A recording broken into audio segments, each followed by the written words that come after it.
Welcome to Get Glimpse channel. Adding transitions in Premiere Pro is a fundamental editing skill that can significantly enhance the flow and visual appeal of your videos. It's not just about flashy effects, it's about guiding your audience's eye and conveying a specific mood or pace. This guide will cover how to choose, add, and customize the best video transitions in Premiere Pro. Let's start by understanding video transitions. Why do you use them? Transitions are visual effects applied between two video clips or at the start or end of a clip. They serve several purposes, including smooth flow, connect two scenes seamlessly, preventing an abrupt jump cut.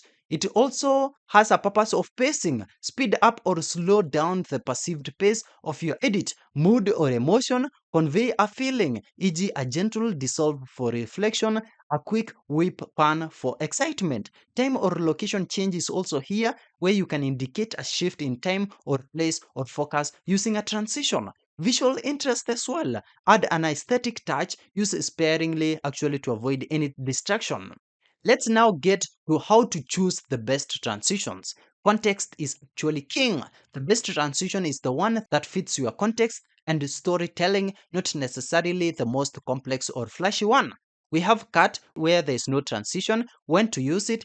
This one is most common for dialogue, action, maintaining realism, or when you want an abrupt shift. Often the best transition because it's invisible. The purpose for it, maintain continuity, create urgency, and convey realism. We also have the second one, which is dissolve transitions. And in an example is cross dissolve. We also have deep to black or white. And this is when to use it. It's most versatile, soft and subtle. Cross dissolve blends two clips, deep to black or white, fades out to a solid color before fading into the next clip. Just look at the cross dissolve here. We also have the purpose for it. It indicates a passage of time, a change of thought, a memory, a gentle shift in scene, or starting or ending a video smoothly. Let's get to the third one, which is wipe transitions, which is simple wipe or gradient wipe. This is when to use it. Moving line or pattern reveals the next clip, can feel a bit dated if overused, but can be effective for specific stylistic choices or old school vibes. The purpose for it, it reveals information, simulate a scene change in a specific direction, or retro effect. Let's also get to slide transitions, and this is when to use it. One clip slides over another and can feel abrupt or playful. The purpose for it, quick scene change, reveal information, and create a dynamic feel. We also have zoom or push transitions. When to use it, simulates movement into or out of a scene, can be jarring if not used carefully. So just take note of that. And the purpose for it, to propel the narrative forward, create a sense of movement or even urgency. We also have specialized or stylized transitions. An example here is light leaks. We also have glitch and we also have custom. And when to use? Only when they directly support the video's aesthetic or narrative. The purpose for it, it conveys specific emotions, e.g., glitch for distortion or error, light leaks for dreaminess or nostalgia, match a brand style as well. The key rule for all this is that simplicity is often best. Overusing flashy transitions can distract from your content. Now let's get to how to add a video transition here in Premiere Pro.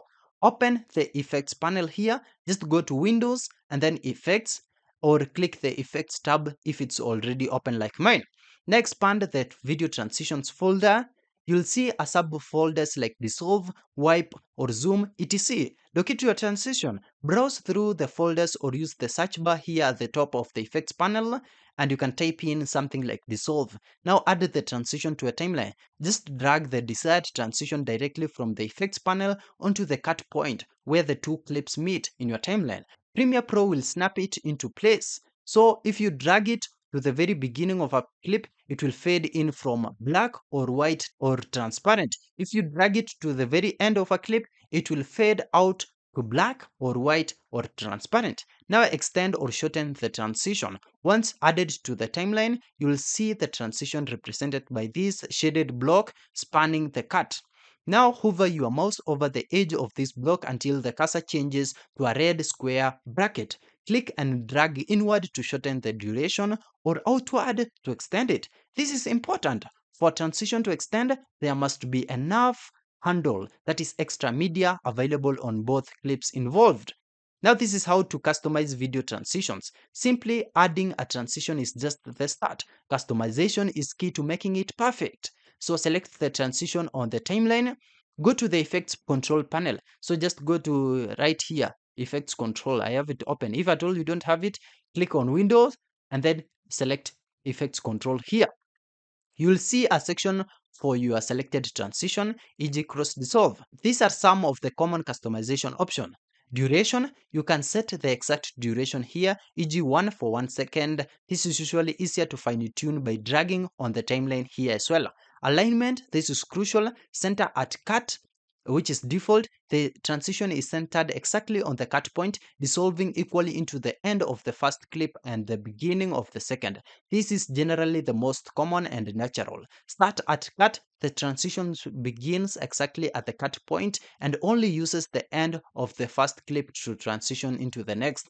And at cut, the transition ends exactly at the cut point and only uses the beginning of the second clip to transition from the previous one.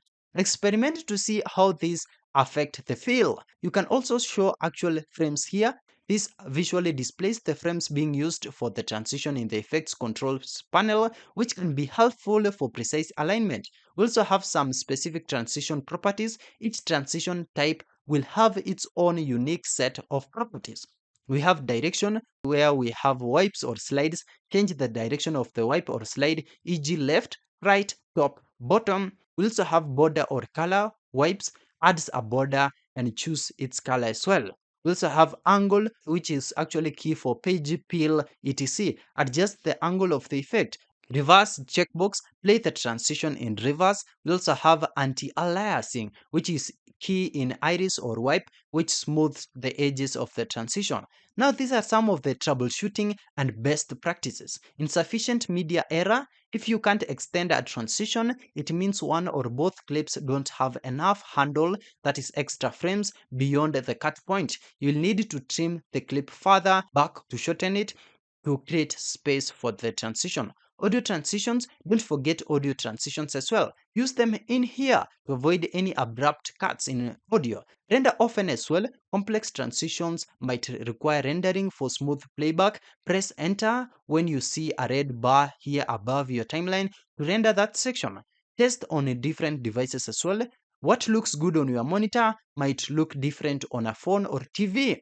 Don't overuse. Stick to a few consistent transitions within a video. Also match the mood. A fast-paced action sequence might benefit from a quick cut or a wide pan, while a reflective montage might use slow dissolve. By understanding the types of transitions, how to add them, and how to fine-tune their properties, you'll be able to tell your stories more effectively and professionally in Premiere Pro. Yeah, that's it. Thank you for watching. If this video was helpful, then please leave a like and subscribe to my channel for more videos like this.